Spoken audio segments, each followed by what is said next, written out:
Thank you. Thank you very much for that generous introduction and for all of you guys for coming out tonight to hear a lecture with an odd title and an even odder paragraph of description.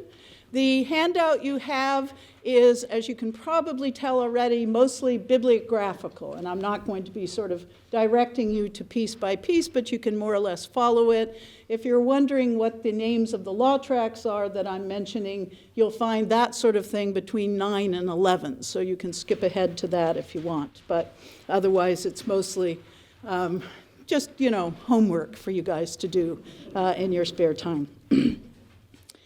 As a genre, law typically does not enjoy a good reputation for being readable or fun.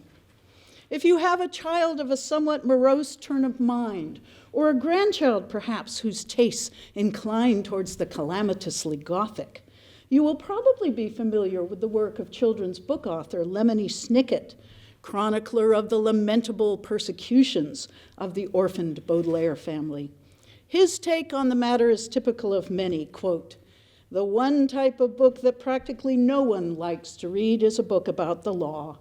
Books about the law are notorious for being long, dull, and difficult to read, and this is the reason lawyers make heaps of money. The money is an incentive. The word incentive here means an offered reward to persuade you to do something you do not wish to do, in other words, to read long, dull, and difficult books," unquote. Well, full respect to Lemony, whose works were, by the way, cited just this past April by Minister for Justice Charles Flanagan in a Shanna debate over the nature and duration of senatorial lunch. But no one who has had the pleasure of perusing the early Irish legal corpus would even think of adopting such a position. For those of you who don't know this already, Ireland preserves the most extensive body of vernacular law extant from anywhere in early medieval Europe. Liam Bronick's magisterial survey of the legal tradition has identified more than 50 texts known or referred to by title, many of which survive in whole or in part still today. One of those 50 is the great compilation known as the Seanchas Mar, which comprises nearly 50 tracts on its own. There are additional texts for which we do not have titles, numerous later medieval legal commentaries, and an impressive body of canon law as well.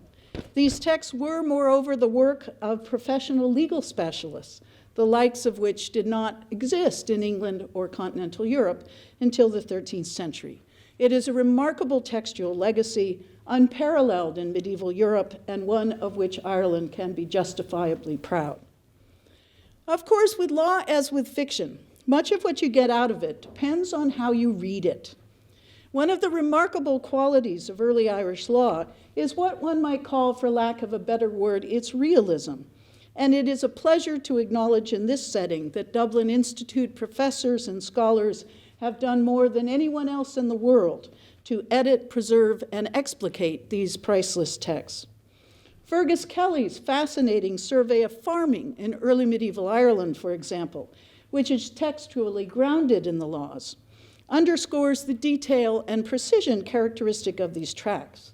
Many of the medieval practices they outline would be recognizable to farmers still today.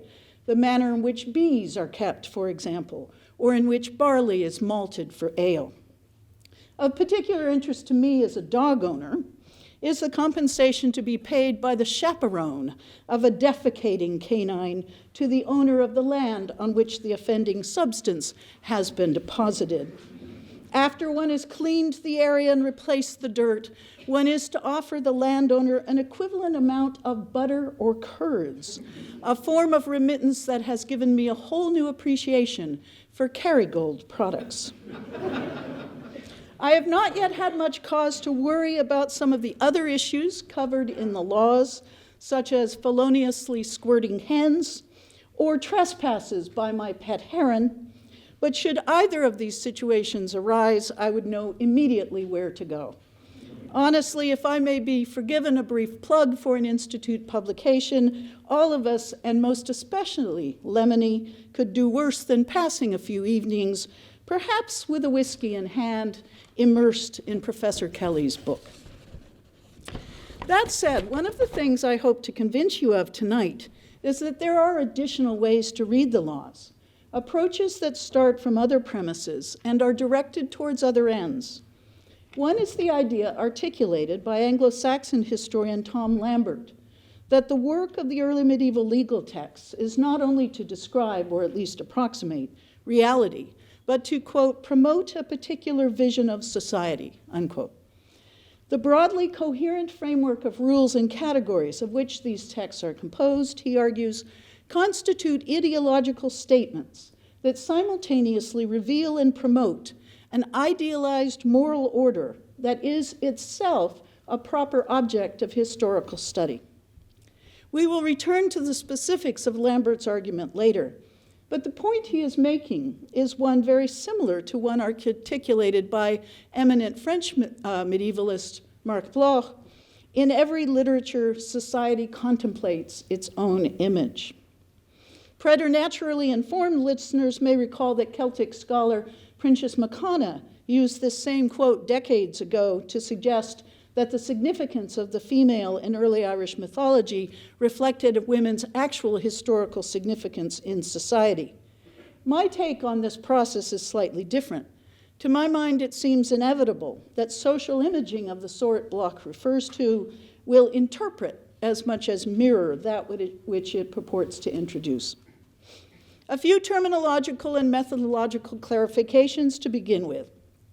The legal imaginary of my title borrows from the much better known academic concept of the social imaginary, a construct or series of images through which a culture characterizes itself or is characterized by others as a social entity. Common examples include Georges Duby's Three Orders of Medieval Society or Georges Dumézil's Three Functions within Indo-European culture. Imaginaries of this type are by no means mutually exclusive. Indeed, as historian Cordelia Hess remarks, quote, in any cultural and historical context, there are always several different images for the social order, which together form a somewhat coherent imagery. This imagery signifies society not as a faithful representation, but as a narrative of power relations and meaning, unquote. This last bit of Hess's statement is particularly critical. Imaginaries are narratives of power relations and meaning, not snapshots of them. Moreover, like history writing itself, imaginaries frequently advance or betray particular points of view, which is why they so often differ from one another. The texts on which we will focus tonight were all composed by jurists working in the Old Irish period, that is, between the 7th and 9th centuries. Many of them purport to describe the differing ranks of which lay society was composed, and in some cases, the manner in which different social groups within that society, laymen, poets, clerics, etc., related hierarchically to one another. These texts are invaluable to an understanding of how society worked in early Ireland. Indeed, none of the excellent historical surveys out there on the market could have been written without them. However, it is the imaginaries created in and by these texts, rather than their realistic preservation of historical detail, that will be the focus of my talk tonight. And one final point. The issue of gender will loom large on our discussion tonight. As many of you know, gender history is still associated in many quarters with women's history, but the two are not the same. One has to do with the historical experiences of women, both on their own and in relationship to men. The other investigates concepts of maleness and femaleness within a given culture, how those ideas change over time, how and in what context they are evoked, and how they shape political discourse and relationships of power. The breakthrough work on gender and politics was Joan Wallach-Scott's 1986 Gender, a Useful Category of Historical Analysis, which argues that gender serves in most cultures as, quote, a primary way of signifying relationships of power, unquote. She argues also that historians ought accordingly to put it at the center of their political histories. What it means for gender to be a critical part of political discourse is evident even from our politics today. To see the point, one has only to contemplate why male candidates for office are often quizzed about whether they are married or have served in the military, or why, during former Irish President Mary Robinson's 1990 campaign, Rumors circulated about her sexual orientation and the state of her marriage. A great deal of work has been done on gender and politics since Scott's article, and that's number 7 on your handout. There's a great number of things there. Judith Butler's concept of gender performance has opened up new lines of inquiry for historians generally, as has the growing awareness of the manner in which gender intersects with other forms of power relations, such as status, race, and ethnicity. Irish medievalists have been very active in this field, especially with respect to concepts of femininity and the female. Scholars like Lisa Battelle, Anne Dooley, Joanne Findon, Patrick Ford, Moira Herbert, Amy Mulligan, and Sarah Sheehan have written very powerfully about the female in Irish mythology, while Dorothy Bray and Elva Johnston have done the same for hagiographical texts. Especially influential in my own thinking has been the probing work of Catherine Swift and Maureen Ní Donoghue on women in the canonical and legal sources. The story is somewhat different with respect to medieval masculinity. The earliest monograph-length study on the subject in the European context, published in 2003, was written by TCD's own Ruth Mazo-Karras. Overall, however, masculinity has attracted somewhat less attention in the Irish context. To date, most Irish-centered works have focused on the appearance, contortions, and dissolution of the male heroic body. No surprise, really, given the no way am I going to turn my back on that guy aspect of Cuchulainn in full cyborg mode. Public masculinity, by which is meant maleness as shaping and being shaped within characterizations of public political life, has not received as much attention in Irish medieval studies, and it's my hope to remedy that gap to some extent tonight. Now, in order to put what I will be discussing tonight into some sort of context, I'd like to begin not with the Irish, but with their early medieval neighbors, the Anglo Saxons. In his book, Law and Order in Anglo-Saxon England, published in 2017, historian Tom Lambert approaches the vernacular English law codes of the 7th through 10th centuries in a manner very different from his scholarly predecessors.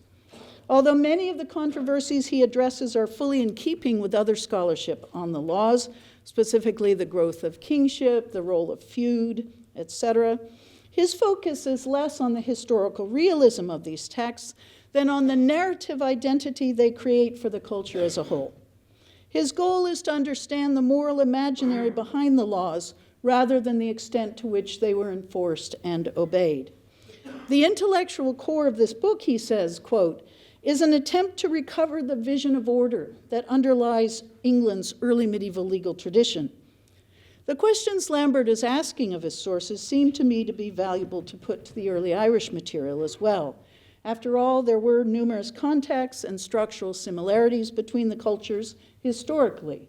Kin-based blood feud and compensation were recognized practices in both places. The maintenance of public honor was a concept central to Irish and Anglo-Saxons alike. In both England and Ireland, small local kingdoms gave way over time to larger kingdoms ruled by powerful lords and kings. And although Ireland had jurists of a sort unknown in England, in both cultures, local assemblies presided over by kings or their representatives were critical to the resolution of disputes. Both regions had robust vernacular literary traditions comprised, at least in part, of heroic poetry and prose, and both preserved a significant hagiographical literature as well. There were differences, to be sure, including the possible existence in early England of a precociously sophisticated state, but there are enough similarities to suggest the value of a comparison. What Lambert argues is that at the heart of Anglo-Saxon society as imagined in the laws is a community of armed male householders of free status possessing an inalienable right to use violence to secure compensation owing to them. Indeed, he suggests, quote, the capacity for legitimate violence and the right to bear weapons and to use them is depicted in these sources as an integral part of what made a free man both free and male. Masculine self-control was a necessary and important element. Quote, within this model of an ideal society is the model of an ideal freeman. He is strong and determined in that he is willing and able to do what is necessary to maintain his honor, insisting on being compensated in full for any affront. However, he is also level-headed and reasonable. His strength and determination are used to exact the compensation required to maintain his honor and no more. He does not rush precipitately to avenge the wrongs done to him, nor does he take advantage of his strength to dishonor his opponents by extorting from them more than would be just. And he is careful not to impose obligations on others. He accepts full responsibility for his own actions and is not so hot-headed and self-indulgent as to engage in reckless acts which might compel his family to use their wealth to bail him out. Strong and determined, he exercises restraint because of his commitment to the ideal of a community of free men who respect one another's honor. Sounds almost like a dating app, doesn't it? Unquote. That was the full thing. It will be obvious at this point just how critical gender is to this picture.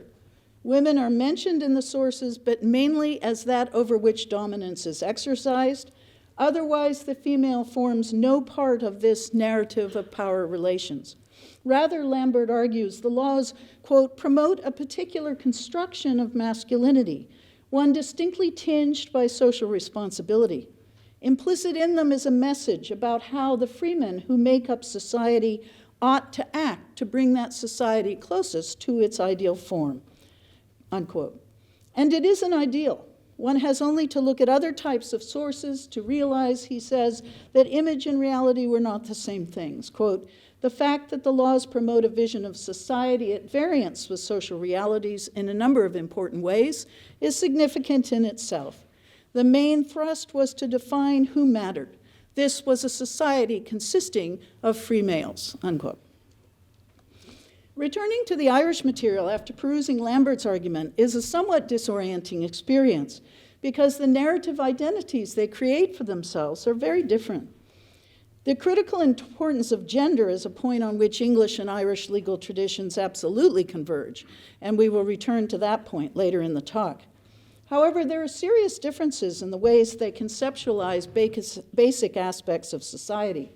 Whereas the Anglo Saxon laws are at pains to highlight the significance of the individual free man choosing to act honorably within a community of similarly principled, similarly individual free men, Irish law stresses instead the necessity for all individuals, unfree, free, noble, and royal, to live within and be regulated by one or more relationships of mutual obligation. Tract after tract is devoted to such relationships.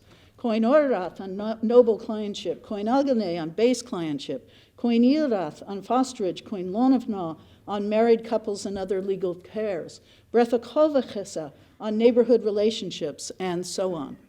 Two lengthy texts, Beredherecta and Diasthith Hor, focus on contractual relations and the guarantors who can secure and enforce them, the formal and public binding of the principles, and the perils of dissolution are major themes in both works. Beredherecta even begins by listing a number of ongoing mutual relationships, which, though not technically contractual in nature, in that they do not require the formal appointment of guarantors, were nonetheless regarded as binding on the parties involved.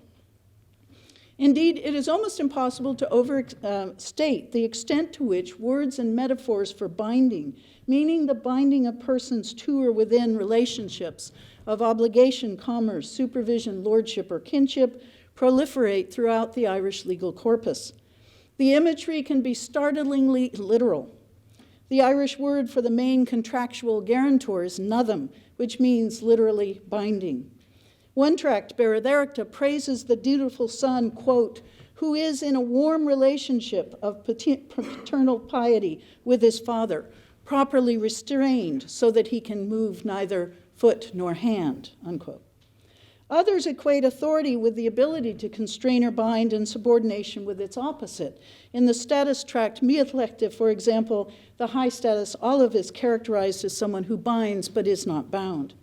That same text who portrays the highest non-royal noble as committing noble kindreds to treaty and law, while it is the king himself who binds them to their obligations. In fact, however, even those of a rank to bind others are often depicted themselves as bound to persons equal or higher in rank.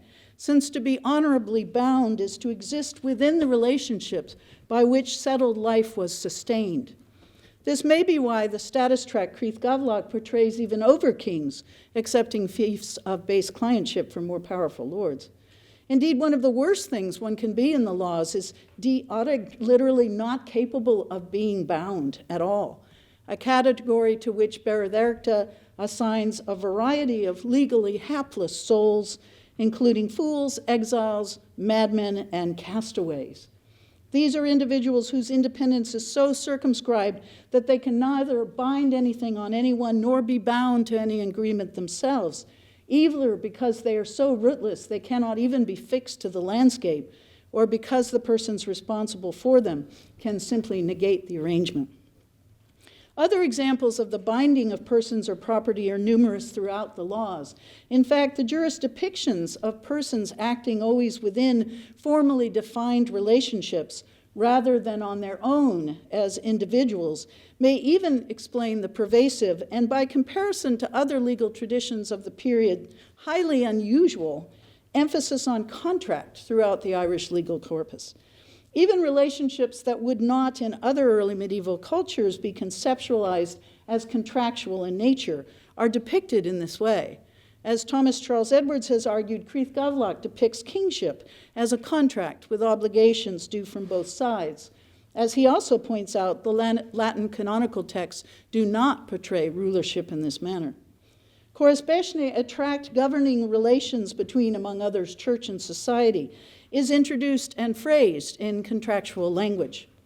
Coin Lanovna, the main tract on couples, envisages, if not always contracts, then long-term legal relationships of mutual obligation between numerous pairs of individuals, many of whom never appear as legal couples in any other medieval legal tradition that I am aware of, including a father with his daughter, a son with his mother, and a teacher with his pupil. And while lordship and marriage were, of course, regarded as binding and often contractual arrangements by other early medieval peoples also, the lengths to which the Irish jurists go in spelling out the contractual implications of these unions can be quite unusual. According to a now fragmentary legal text on marital disputes, for example, spouses would actually have to pay fines to one another should they not fulfill their legal obligations. The list of possible transgressions makes for some very exciting reading. In addition to the usual things like failing to pay marital dues or withholding sex, we hear about stealing milk from an animal's udder, lying about whether menstruation was occurring or not, delaying delivery of the bed blanket every new wife was supposed to make for the household, and starving the husband's dog. I've done that. No. Indeed, so prominent is the contract in early Irish law that, as many as you know, it served as a metaphor for binding ties with respect to Adam. Adam's regrettable choice of the apple over paradisiacal bliss is portrayed in more than one text as an example of a competent adult who had contracted to pay far too much for an item of inferior quality. Not only is he now stuck with his bad bargain, the jurists opine, the whole world has died with him to sin, which makes the arrangement a complete and yet binding contractual fiasco. Lucifer also is cited as someone who must endure the consequences of breaking his contract with God. In his cases, the penalties are eternal and can never be remitted. In other words, when Irish law texts say, as several of them do, that were it not for the binding of persons in their oral contracts, civilization itself would be at risk, they aren't kidding.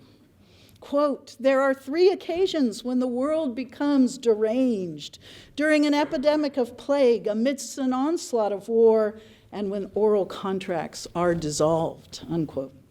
It's a sign of how enmeshed these concepts are in our sources that the word I translated here as deranged or chaotic functions elsewhere in the laws as a noun, meaning a person too mentally ill to be held to any sort of binding relationship.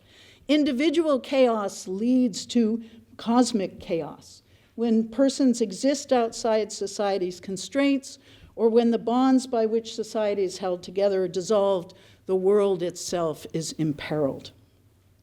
Now, it might be helpful to pause at this juncture to take stock. My point in arguing the above is certainly not that the Irish cared about binding relationships and the Anglo Saxons did not. Kinship, marriage, lordship, kingship, all were extremely potent forces in early English society and associations to which individuals would have been in some manner subject. Nor am I trying to argue that what we are told in the Irish laws about contracts is false or exaggerated. Some of it may be. I'm still trying to wrap my head about having to pay my spouse a formal fine every time I forget to feed the dog, but most of it is not. The Irish clearly did have an unusually precisely defined system of clientship, marriage, and contractual relations, and it is only natural that the law tracts reflect that. What I am suggesting, however, is that the metaphors chosen by the jurists to talk about power relations in their society are both deliberate and unique. The social ideal they construct stands in contrast not only to what Lambert described for the Anglo Saxons, but to what one sees in the laws of other early Germanic peoples as well. The metaphors of binding and being bound, for example, which serve in the Irish laws as shorthand for relationships constituting a bulwark against chaos, have no close parallels elsewhere in early medieval law. When binding is mentioned in Germanic texts, the reference is almost always the literal binding of one person by another. In other words, in those texts, the word's associations are with shame and dishonor rather than filial duty and peace. In early English law, binding is the opposite of freedom. An individual may choose to temper his rights in the interest of the community, but he is not bound to do so. In Ireland, it is the binding of individuals to one another in relationships of mutual obligation that makes stable society possible. Moreover, and this again is unique, at least in how thoroughgoing the Irish are about it, these relationships are themselves depicted in Irish law as tightly embedded within other relationships or frameworks and hierarchies. Several texts, for example, envisage the lay grades as forming part of a meta-structure of similar hierarchies: clerical grades, poetic grades, lay grades, learned grades, and the like.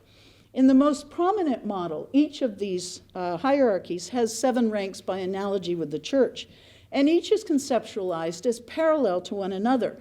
Thus, in the Statutory, a bishop is equivalent in honor, price, and prerogatives both to an overking and to the highest rank of poet, while a priest is equivalent to a kingdom king and to the second rank of poet, and so on down the line.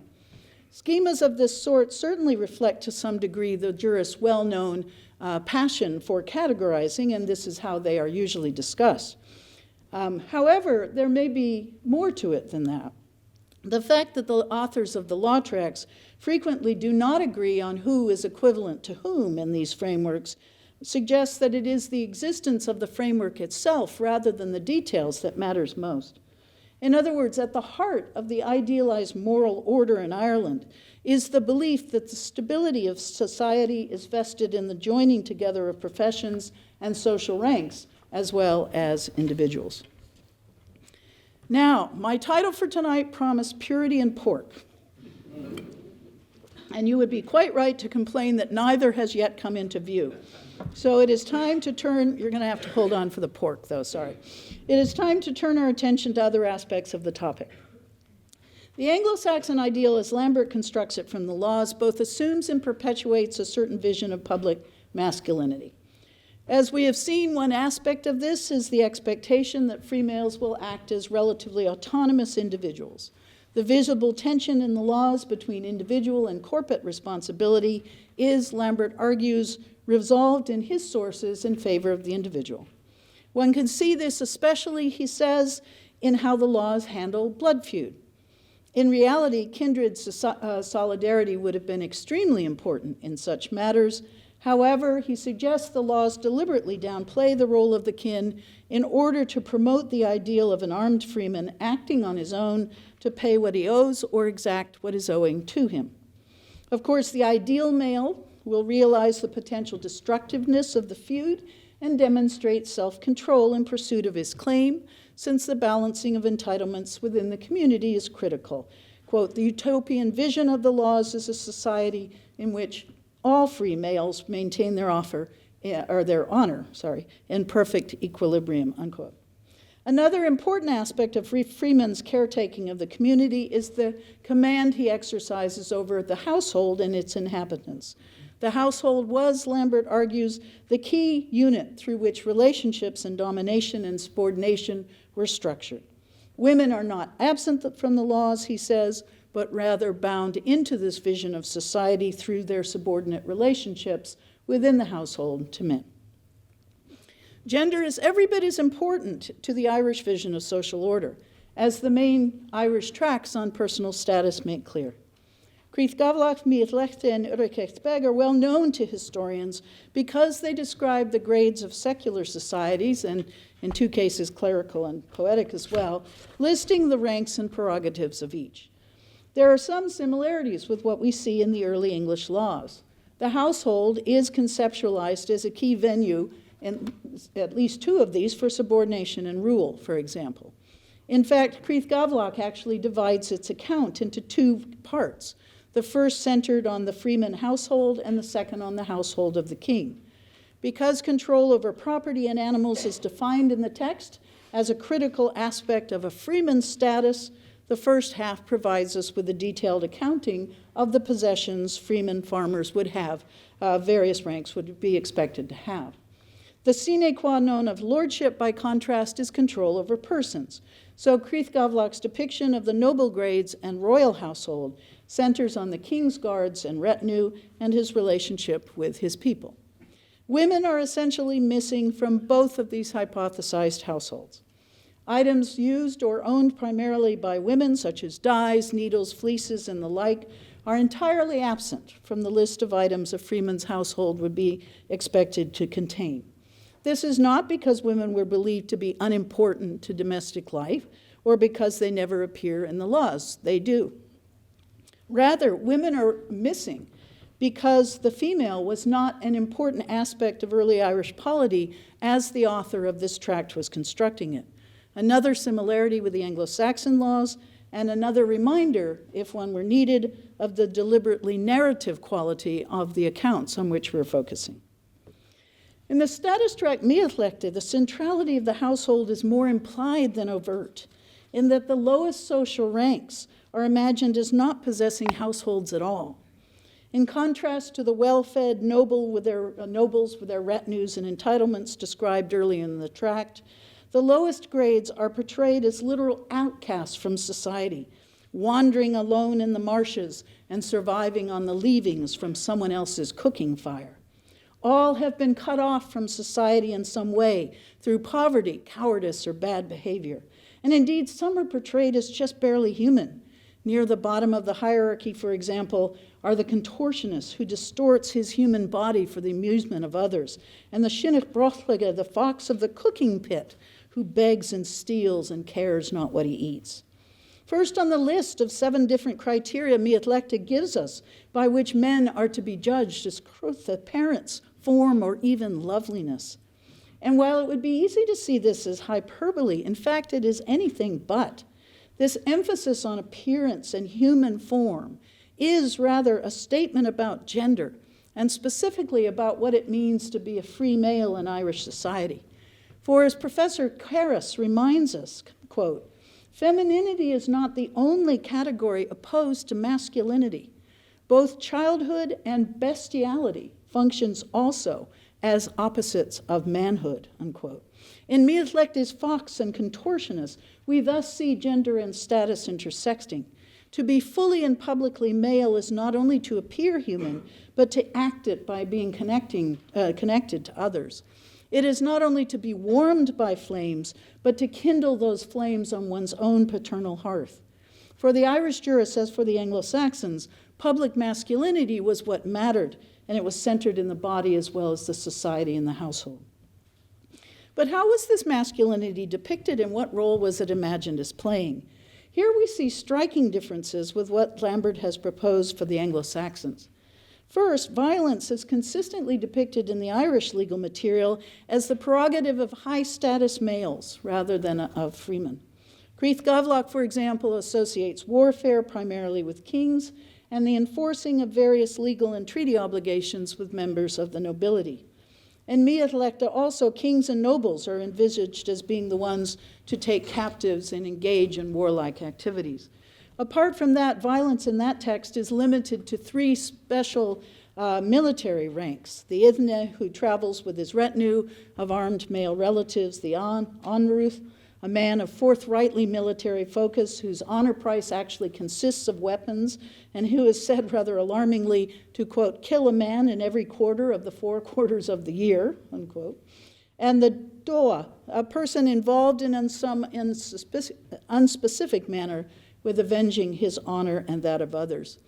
Neil MacLeod has suggested that one or more of these is the same officer referred to in Creath Gavlach as the Are Echta, the Lord of Slaughter, a person appointed by his own people to travel to foreign kingdoms to exact vengeance or compensation in cases of cross-border killing, and this may well be right. In any case, it is worth noting that both Creath Gavlach and Miath Lecta explicitly characterize these avengers as members of the nobility rather than as ordinary freemen, despite the fact that they are often treated as freemen in the glosses and later commentaries. Now, one has to be careful here, of course, since it's hard to distinguish a juristic ideal from actual historical practice. The delimiting of persons of violence to persons of elevated rank may be simply an historical statement about vocation. Farmers do not fight, but nobles do. However, what is striking about the Irish laws is that they tell us not only about persons who do possess weapons and engage in violence, but about other ranks of freemen who do not. In Creath Gavlach, for example, one lower rank of freemen is explicitly described as not wounding men, except in battle or self-defense. Similarly, one of the defining attributes of the normal prosperous freeman is said to be that he is without killing or wounding a man. Weapons are rarely mentioned in Creath Gavlach at all, and the only one associated with the ordinary freeman is a special spear used in the slaughtering of cattle. In Miath Lecta, also, violence seems limited to the noble and military ranks mentioned earlier. The freeman is again explicitly described in that text as a person who does not kill or wound except when he has to in battle. This sort of qualifier is rare, and I would suggest deliberate, a manner of underscoring that violence is specific only to persons of certain ranks and professions. At the very least, violence is not imagined in these tracts as it is in Anglo Saxon law, as a defining element of what it means to be free and male. But why then might this have been such an important theme for the Irish jurists, given the significant role that a freeman's right to vengeance in arms played in Germanic laws of the period, or at least the English? Here we come to the final argument I want to put to you tonight, that a defining attribute of public masculinity, as constructed by the Irish jurists, is what is called in some of the tracts purity, itna, the terms are all in number 11 there, in others innocence, enke, integrity, indrechus, or merit, aureliuth. Miath Lecta's list of the 7 criteria by which men are judged, for example, includes indrechus, integrity. On one level, of course, this merely means that men who misbehave in some way would forfeit their honorable standing and therefore diminish their status in society. But I would suggest that there's more to it than this. Miath Lecta actually begins with a statement that recurs frequently throughout the legal corpus, especially in the status tracts. Quote, "How many things confer honor and honor price on everyone? Not difficult. Merit and integrity and innocence. Moreover, there are 3 things that take away proper honor from each: improper behavior, a base way of life, and a lack of innocence," unquote. Urquhart Begg says exactly the same thing, substituting purity, idna, for innocence, but otherwise using exactly the same terms. The same 3 terms appear yet again in the tract Corusbeshna in the context of outlining the manner in which laymen should proceed with respect to their obligations of king and countrymen with merit, integrity, and innocence. We will talk shortly further about Creath Gavlach, but suffice it to say that it also stresses the importance of innocence. Indeed, it'd be difficult to exaggerate the extent to which purity, integrity, and innocence appear in the laws as defining characteristics of what it means to be free and male. Behavior does matter for women also, of course. A scandal involving a wife or daughter could seriously impair her and her family's reputation. However, the work of these tracts is to craft an imagined polity for Irish society as a whole. And while purity and innocence might matter personally for women, they are depicted in the laws as mattering publicly only for men. Indeed, as envisaged in these texts, purity and innocence are portrayed as completely enmeshed with gender and status, often in ways we might not expect. In Creath Gavlach, for example, the Aredesa, whose description marks the beginning of the section on the lordly grades, is described as, quote, the son of a lord and the grandson of a lord, whose house contains everything appropriate in terms of furniture and hospitality provisions and enke, innocence. Daniel Binchie, understandably puzzled about the connection between household accoutrements and moral comportment, suggested cleanliness as a translation. However, the Dictionary of the Irish Language has no other example of the word being used in this way, and it seems more likely that the passage means exactly what it says, innocence, or as Owen MacNeill translated it, rectitude. The conjunction seems to us an odd one because we are so used to regarding furniture and provisions as morally neutral items, and therefore belonging to an entirely different conceptual category from innocence. Here, however, all form part of what it means to be noble and male. So what exactly is meant by purity and innocence, and what forms of behavior do they encompass? First, we should acknowledge that contemporaries may have perceived differences between these terms. Later medieval glosses associated aureliud merit with wealth, indricus integrity with fulfilling one's word and legal obligations, and itne and enge, innocence and purity with guiltlessness and behavior. Additionally, purity, for example, seems to be more common in works pertaining to clerics and poets who were regarded or conceptualized by the jurists as parallel to Old Testament Levites, whereas innocence often appears more frequently with respect to laymen. On the other hand, the definition of purity as detailed for poets in the tract Urecheth Narir is very similar to that given for laymen in Creath Gavlach for innocence, that being abstention from all forms of unlawful violence, such as theft, plunder, and killing, engaging in sexual relations only within a Christian marriage. Either we are talking about differences in degree of strictness, or these two terms, at least, purity and innocence, were regarded as more or less synonymous, which may be why we find them substituting for one another in different tracts. In any case, if it is right to think of purity and innocence as aspects of the idealized polity the jurists were seeking to promote, then limiting violence to a designated few might well be part of that approach.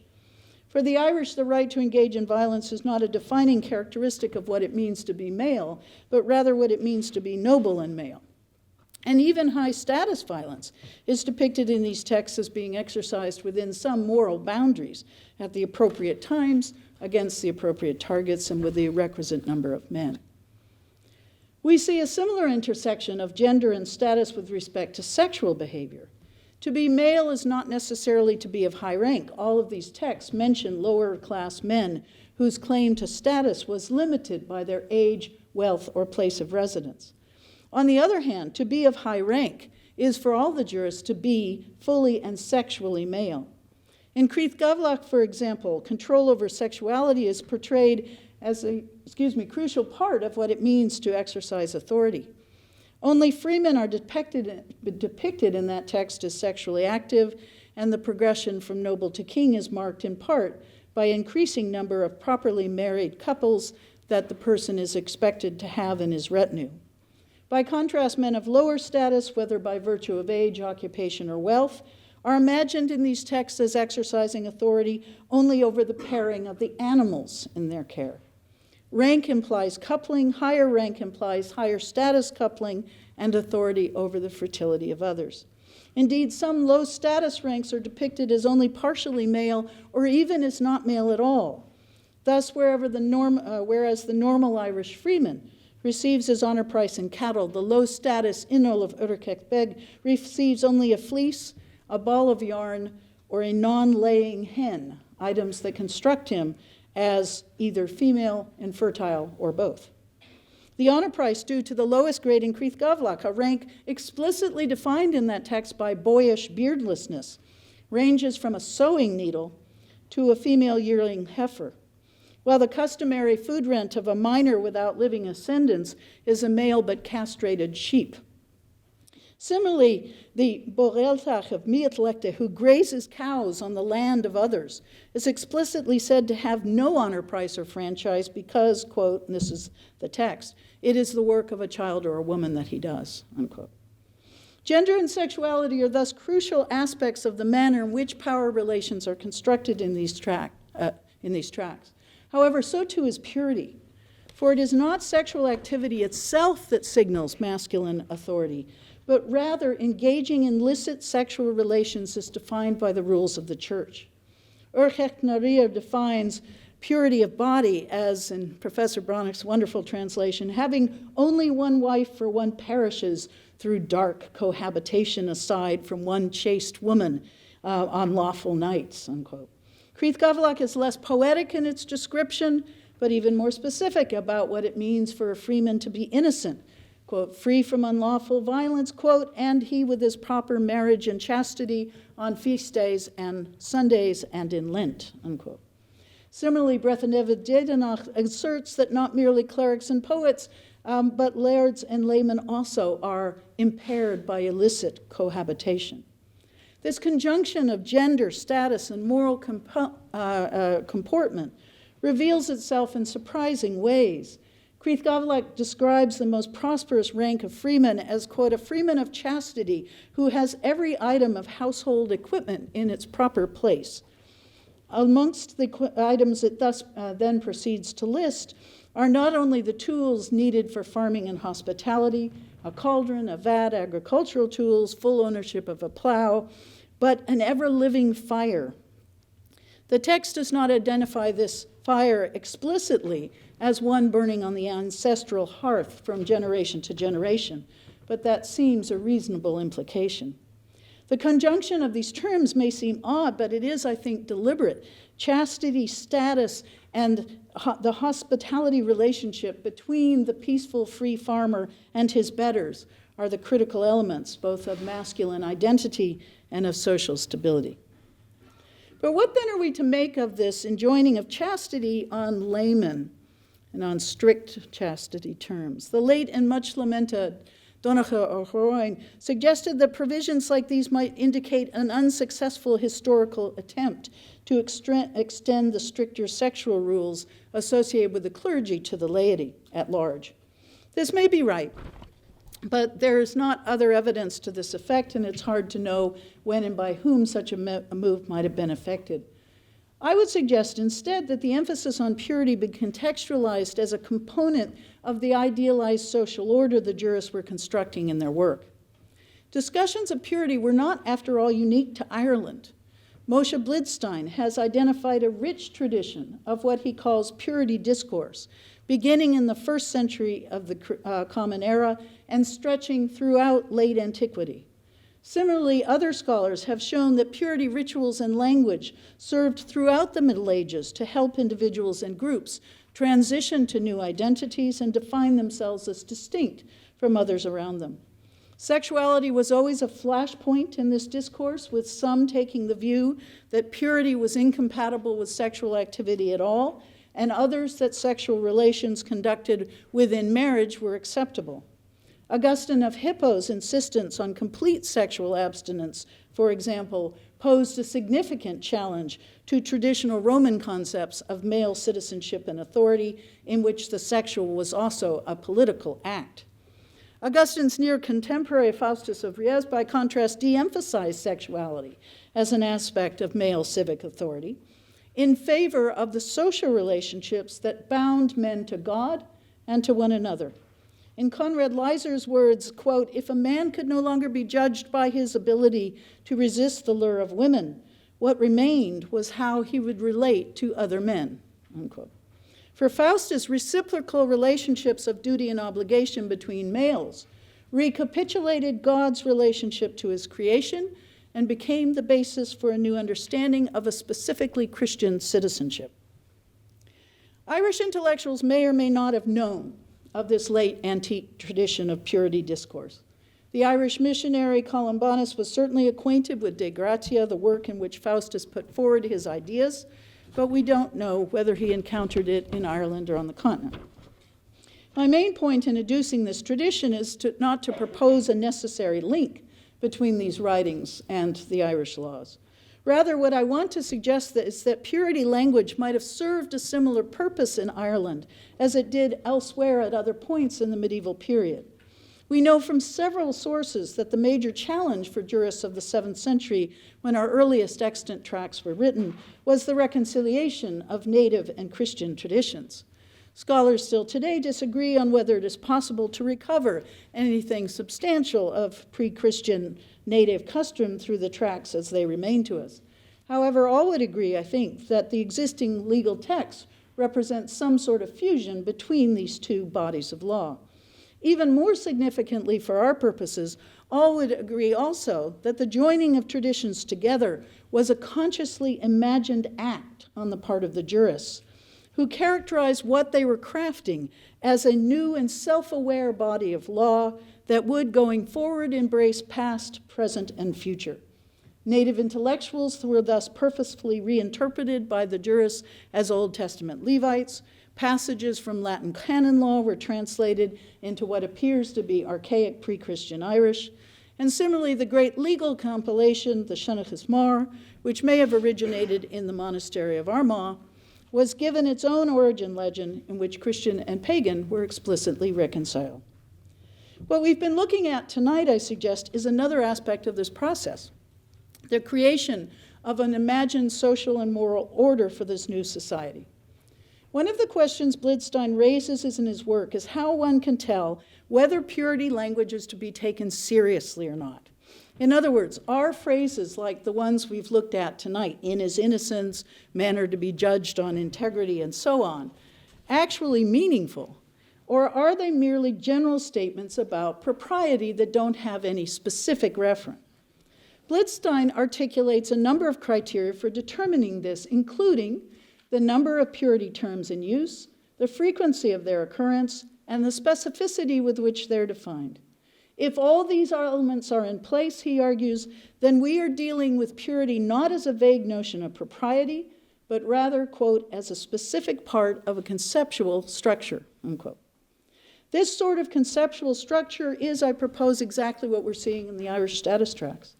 At the heart of this order stood the free male, whose authority was conceptualized by the jurists as grounded in his domination of the household, rendered productive and stable by the ties of obligation and duty within which he lived his life, and blessed by his willing subordination of his masculine propensity for sex and violence to the dictates of the church.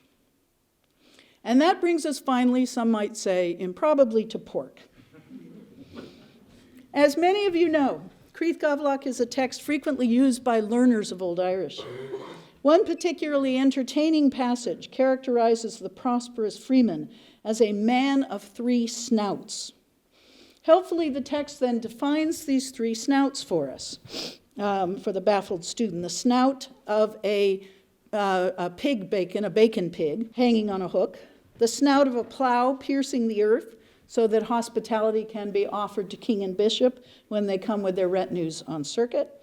And the snout of a burrowing boar that roots out dishonor in every season. I confess that when I first read this triad, it meant little to me, although as a graduate student with no money, I was very taken with the prospect of perpetual bacon. That sounded pretty good. But I did not understand why it mattered that the pig in question was a boar rather than a sow, or what any of these things had to do with one another apart from a focus on food. Now I think I do understand, at least to some degree, for I see in these three snouts precisely the same gender-based vision of social order we've been discussing. The free male farmer at the heart of the Irish legal imaginary is armed not with weapons, but rather with animals and tools that allow him to feed his household and his even more manly than he is, Lord. Perhaps his more potent weapon, though, is his active rooting out of any actions that might sully his masculine honor. Purity and pork do go hand in hand, as a hungry minister for justice would surely be happy to hear. Thank you.